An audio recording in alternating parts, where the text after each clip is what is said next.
what's up, guys? Welcome back to Tech Tuesday. Hello. Guys, the day we've all been waiting for when self-driving cars finally become available to the masses is still a couple years away. But last week, Tesla rolled out a bunch of autopilot features on its cars that give a nice little taste of what we can expect on most cars just a few years down the line. I think I have more faith in this than you do. You're terrified of this. Yeah. I watched the videos. It seems safe. So basically, rather than being able to give the car complete control and then sitting back to take a nap or read a book, for now you still have to actually drive. But if you're on a highway, you can turn on their new autopilot feature, which is pretty much just really advanced cruise control. Yeah, in fact, you trigger it by pulling on the cruise control lever twice. Once it's active, the car will now maintain speed, stay in its lane, and keep a safe distance from the car in front of it, all without the driver having to touch the pedals or the steering wheel.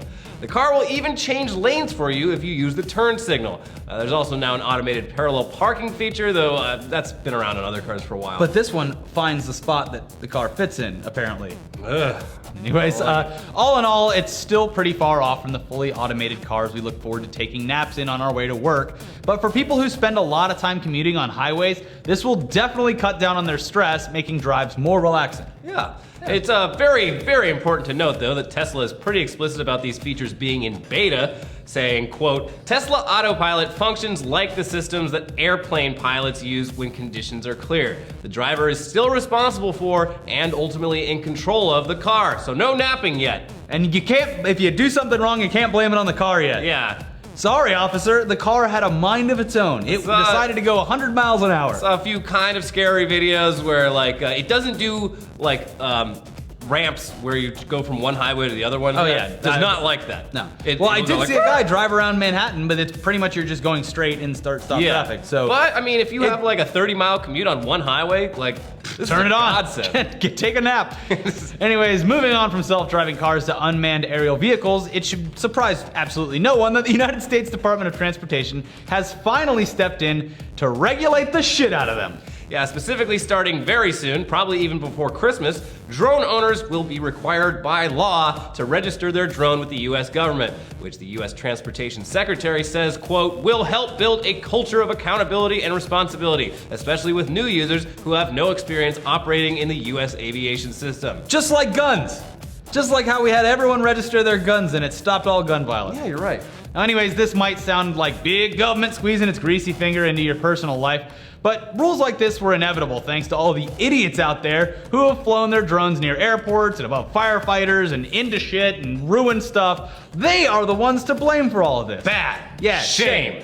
And if you're wondering if there's maybe a more immediate, more effective way to deal with a problem-causing drone than some new rules and government paperwork, look no further than the Battelle Drone Defender, the first weapon designed specifically for shooting down drones. This looks like a lot of fun and a new pastime for everyone. Well, it's especially Maddox. You can only buy it as a government agent at this point. Well, I'm sure there'll be some aftermarket versions of it. I'm sure there will. And the way this thing works is obviously not with bullets, which can fall back down to earth and damage people and property, but rather shooting radio waves at the drone, jamming its communication with its operator, and tricking it into thinking it's out of range, which, depending on the drone, will make it either fly home, hover in place, or land, or hopefully, if I was using it, explode or drop to the ground and smash. Now, expect to see these in the hands of cops and Secret Service agents very soon. Yeah, we had a drone land in the White House just a year ago or less. Probably shouldn't have that happen anymore. They had that kid flying the drone in the woods with a gun attached to it. Yep. It's only a matter of time. No. Get it out of the air. Yeah. Hey guys, you know what we haven't talked about on the show in a while? Huh. Tidal. Oh yeah! I mean, hell, we barely even thought about it for months. And no one else has either. Yeah, it looks like we're not the only ones who forgot about Tidal. Even Tidal's owner, Sean JayZ Carter, sometimes forgets about the music service that he bought for a crazy amount of money and then failed to get people excited about. At a recent court hearing concerning unpaid royalties for the main sample in the 1999 song Big Pimpin', JayZ was asked to tell the court all the things that he does. And he told the court, I make music, I'm a rapper, I've got a clothing line, I run a label, a media label called Rock Nation with a sports agency, music publishing, and management. Restaurants and nightclubs, I think that about covers it. JayZ's lawyer then said, I'm not so sure. You have a music streaming service, don't you? To which JayZ replied, yeah. Forgot about that. I'm sure that he forgot about Dre at some point too. Oh. This man should be held responsible for all of his Can't actions. just forget about Dre. Yeah, now to be fair, JayZ does have a lot of money in a lot of different businesses, and it would be hard for anyone in that position to list off every single thing that they do, but the fact that Tidal is his most recent and most public business venture, and he still forgot about it, is just gold, Jerry. It's gold. In other courtroom news, we never, ever thought we'd say the following words, but thank you, Ray William Johnson. Hey, thanks, bud. Okay, you're confused. Yes. You're thinking to yourself, I'm pretty sure these guys hate Ray William Johnson, or at the very least, don't find him funny at all. Hate's a strong word. But as of last Friday, you're wrong. Yeah. See, Ray William Johnson's Equals 3 Studios has been in federal court trying to sue a company called Jukin Media, a company that you might not know about, but one that we as internet news content creators are acutely aware of. Yeah, see, Jukin's entire business model is going around YouTube, finding viral and potentially viral videos that are usually just things people have shot on their phones, like Pizza Rat, for example, and then offering the channel owners a revenue sharing program where in exchange for a cut of the ad earnings, Jukin will aggressively go after anyone who tries to repost that video. Or use it in any kind of news or content Yes. sense or actual reporting. So now this is all great in theory. People that create this content should be paid for their content when it's used. People who simply download and re-upload other people's content as if they made it themselves are the scum of the earth and they need to be stopped. Sure.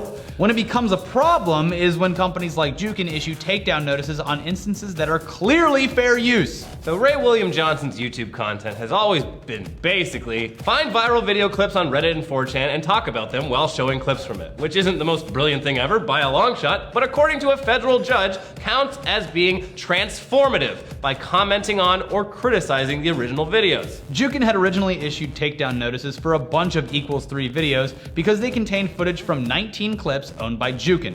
For 18 out of those 19 videos, the judge ruled that Equals 3's use of the clips was transformative, with the one exception being a video of a guy in Australia dropping a brand new iPhone, which the host of Equals 3 literally just describes as it's happened. Not transformative. No. Anyway, this is pretty big news for people like us because in a lot of ways, YouTube is still the Wild West, even after all these years. The copyright system in place is very vague. Fair use is completely undefined, Yeah. and disputing a content ID claim is a giant pain in the ass. Yeah. But now, with the precedent of this court case, things are just a little bit less hazy. So thanks, Ray William Johnson. Thank you, pal. You did a great job fighting for all of us. Anyways, guys, that's it for Tech Tuesday this week. Check out our Jurassic World set visit. We had a ton of fun over there in Hawaii, and we want you to watch it so we get to go back to Hawaii probably someday. Who knows? And then also, we have a podcast where Maddie talks about how VR is going to fail. He's wrong. If you're a Tech Tuesday fan, you know that he's wrong. And then we also have a video going up later that we'll put up here, and it's the best time travel movies of all time. Because All time, Marty. you know what tomorrow is. It's back to I'm on the headboard.